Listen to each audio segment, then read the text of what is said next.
তোমাদের গাছও কি নার্সারি থেকে আনার পরে মরে যাচ্ছে? কাছে এসো,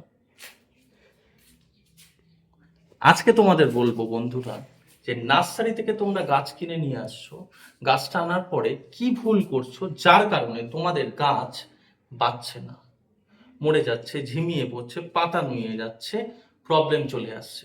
তো গার্ডেন ব্লগসের একটা নতুন ভিডিওতে আবার তোমাদের স্বাগত জানাই। আজকের টপিকটা খুব ইনফরমেটিভ। যারা নতুনরা গাছ করছো তাদের জন্য এটা খুব কাজের ভিডিও। তোমরা নার্সারি থেকে গাছ কিনে নিয়ে আসছো, নিজের পছন্দের গাছ, খুব টাকা দিয়ে কিনছো, কম টাকায় কেনো, সেটা যাই হোক না কেন, গাছ খুব পছন্দের জিনিস। তোমরা আনার পরে যে ভুলটা তোমরা প্রথমে করছো, সবার প্রথমে যে ভুলটা তোমরা প্রথমে করছো, সেটা হচ্ছে এই গ্রো ব্যাগে থাকছে গাছগুলো। তোমরা কি করছো, সেই দিনই বা তারপরের দিন এই গ্রো ব্যাগ থেকে বার করে তোমাদের নিজেদের তৈরি একটা মাটিতে তোমরা গাছটাকে পটিং করে দিচ্ছ, টবে শিফট করে দিচ্ছ। এটাই হচ্ছে প্রথম ভুল, এটাই হচ্ছে সব থেকে বড় ভুল যেটা নতুন বাগানিরা করছে। এই গাছটাকে কিনে আনার পরে তোমাকে মিনিমাম 10 দিন 12 দিন তোমাদের তোমাদের বাড়িতে এটাকে স্টেবল হতে দিতে হবে।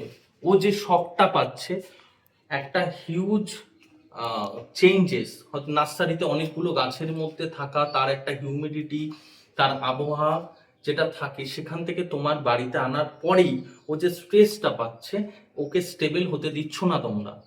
তোমরা কি করছো, ওকে আবার স্ট্রেসে ফেলে দিচ্ছ, পটিং মিডিয়া চেঞ্জ করে বা গ্রো ব্যাগ থেকে বার করে পটে শিফট করে। এটা প্রথমত বন্ধ করতে হবে।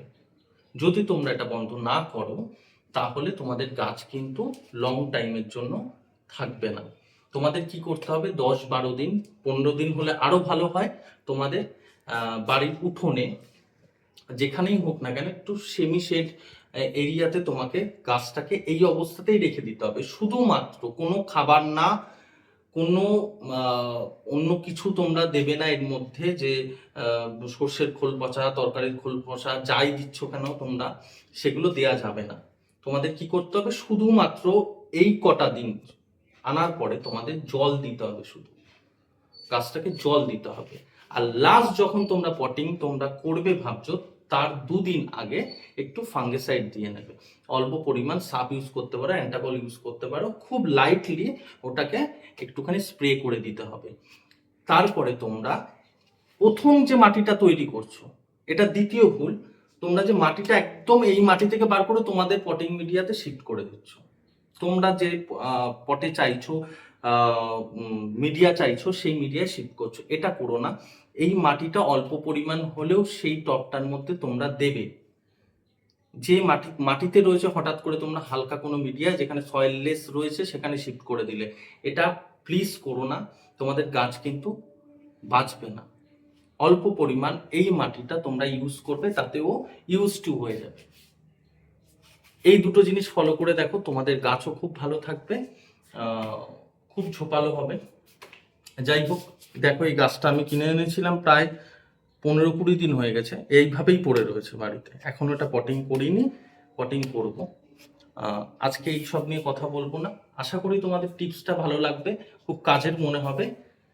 সাবস্ক্রাইব করো, লাইক করো, কমেন্ট করো। ততদিনের জন্য টাটা, দেখা হচ্ছে অন্য কোনো ভিডিওতে।